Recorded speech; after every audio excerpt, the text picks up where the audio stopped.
Eu sei o que você sente quando muitas vezes você vai orar, quando muitas vezes você vai buscar a Deus e você se lembra de pessoas que disseram que Deus só ouve a tua oração quando você está sem pecados, quando você está completamente santificado na presença de Deus. Você olha para as coisas que você fez, você olha para a sua vida e você se sente inadequada, inadequado. Você parece que quer orar, quer poder experimentar do favor de Deus, mas existe uma voz que diz: você não merece, você não pode, você não vai receber. Sabe como a gente pode resolver isso aqui dentro de nós? Através de uma palavra libertadora. Ouça o que diz essa palavra. Abra comigo a sua Bíblia em Romanos, capítulo 8. Nós vamos ler a partir do verso 1 até o 4. Portanto, agora, já não há condenação para os que estão em Cristo Jesus. Porque por meio de Cristo Jesus, a lei do Espírito de vida me libertou da lei do pecado e da morte. Porque aquilo que a lei fora incapaz de fazer por estar enfraquecida pela carne, Deus o fez enviando o seu próprio Filho à semelhança do homem pecador, como oferta pelo pecado. E assim condenou o pecado na carne, a fim de que as justas exigências da lei fossem plenamente satisfeitas em nós, que não vivemos segundo a carne, mas segundo o Espírito. Deus criou um mundo maravilhoso, criou um lindo jardim e colocou o homem para viver naquele jardim e estabeleceu um relacionamento de amizade e de amor com o homem. E esse amor transbordou de tal forma que ofereceu ao homem liberdade, inclusive para rejeitar a Deus. Essa foi uma das provas de amor que Deus deu ao homem que Ele criou. Ele deu a esse homem a capacidade de obedecer ou desobedecer. E nós conhecemos a história e sabemos que o homem usou a sua liberdade para desobedecer a Deus, comendo do fruto da árvore do bem e do mal. E aí o homem passa a viver numa situação de rebelião contra Deus, porque o homem desobedeceu a Deus, rejeitou a palavra de Deus e acolheu a palavra da serpente, a figura do diabo. Mas Deus continuou amando o seu filho, continuou amando aquilo que ele criou. E Deus procurou de todas as formas se reconciliar, enviando muitos profetas que falaram no seu nome e tentaram trazer o homem de volta à obediência. Mas o homem se contaminou por demais com o mal. O homem rejeitou a imagem e semelhança de Deus e atraiu para si a imagem e semelhança do inimigo de Deus, do diabo. Mas o resultado disso a gente sabe. Sempre o homem caía e Deus tentava levantar.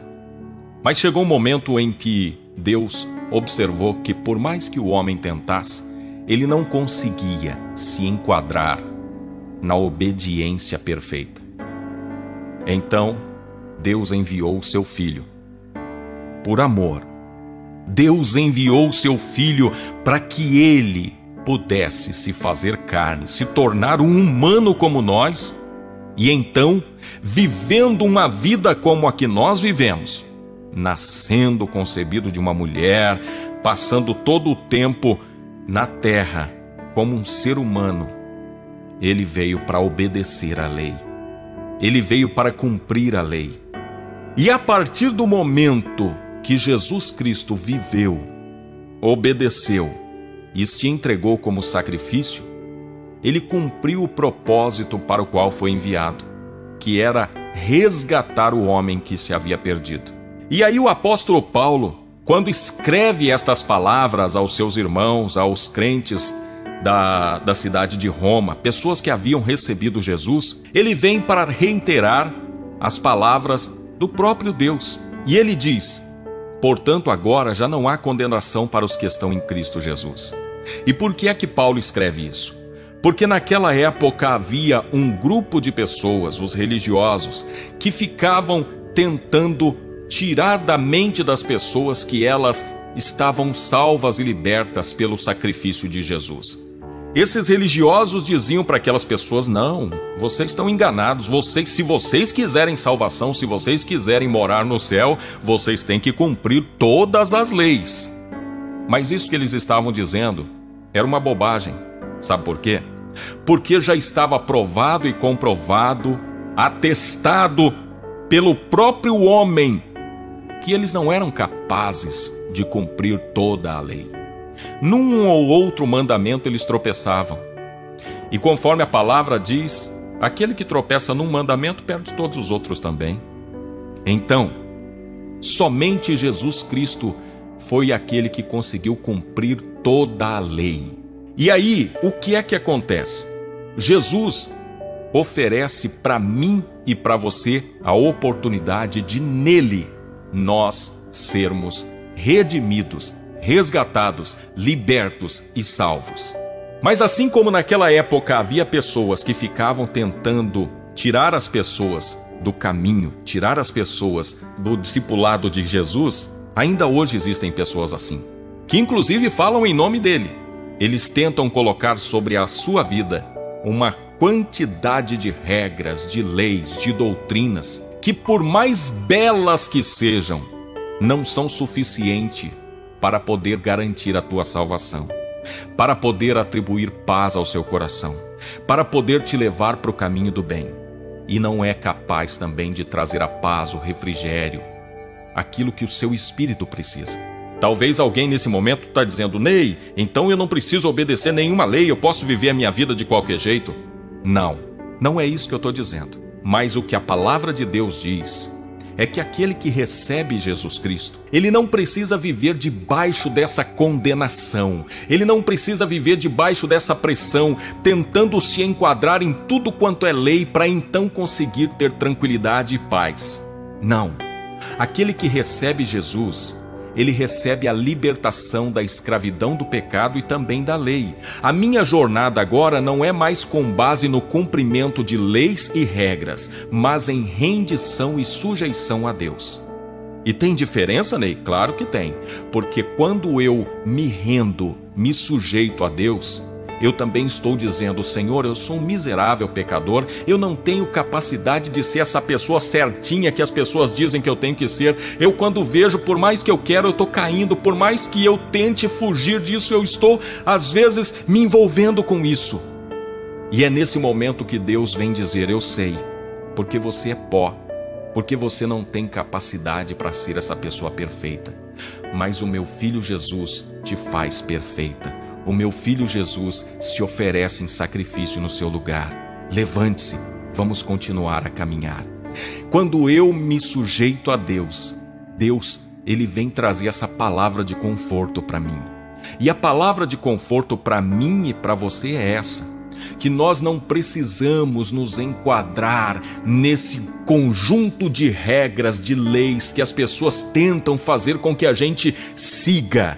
O que nós precisamos é nos render a Deus e dizer: Senhor, sou fraco, sou pecadora, sou pecador, tenho dificuldade, ajuda-me, sê propício a mim, Senhor. E nós podemos fazer isso inclusive por meio da oração. Através da oração nós dizemos a Deus que somos incapazes, que não conseguimos, e então Deus vem para nos fortalecer, para nos ajudar. E Deus, como um pai que ensina o seu filhinho, a sua filhinha, bebezinho, a andar, tendo paciência, acompanhando passo a passo até que ele se firme, é assim que Deus faz conosco. Deus vai nos acompanhando passo a passo, e aos poucos nós vamos abandonando o mal, o pecado, o mau caratismo, mas agora não porque existe um conjunto de leis que nos obriga a fazer isso. Nós vamos abandonando porque nós vamos nos aproximando de Deus, nós vamos nos juntando com Deus, e estando perto dele, nada mais terá tanta força para nos levar para o caminho do mal, porque agora nós estamos alicerçados nele, aliançados com ele, fortalecidos nele, e assim nós vamos abandonando espontaneamente e por amor a Deus aquilo que é mal, que nos faz mal e que faz mal a outras pessoas, mas não mais por pressão, acusação, mas por amor. É assim que Deus nos convida a caminhar com Ele. E então eu quero orar com você agora. Você que sente-se culpado, você que sente essa pressão sobre você, para que o Senhor te ajude, te liberte, te transforme. Deus poderoso de graça e bondade, tem misericórdia de nós que somos pecadores. Liberte-nos, ó Pai, de toda essa pressão, essa escravidão do pecado. Liberte-nos também de toda a acusação, de tudo aquilo que a lei vem para tentar nos acusar, que vem para tentar nos desmotivar. Senhor, ajuda-nos a segui-lo por amor, por gratidão. Ajuda-nos a nos ver livres dessa pressão, dessa acusação e também do pecado. Nós queremos andar contigo, aliançados contigo, alicerçados na tua palavra, amparados pelos braços de Jesus. Senhor, ajuda-nos a viver uma vida íntegra e reta. Livra-nos da maldade desse mundo e livra-nos das armadilhas de Satanás. Conforta o nosso coração, sara-nos, ó Pai, e ajuda-nos a viver para glorificar a Jesus. É o que te pedimos agora, em nome de Jesus Cristo. Amém.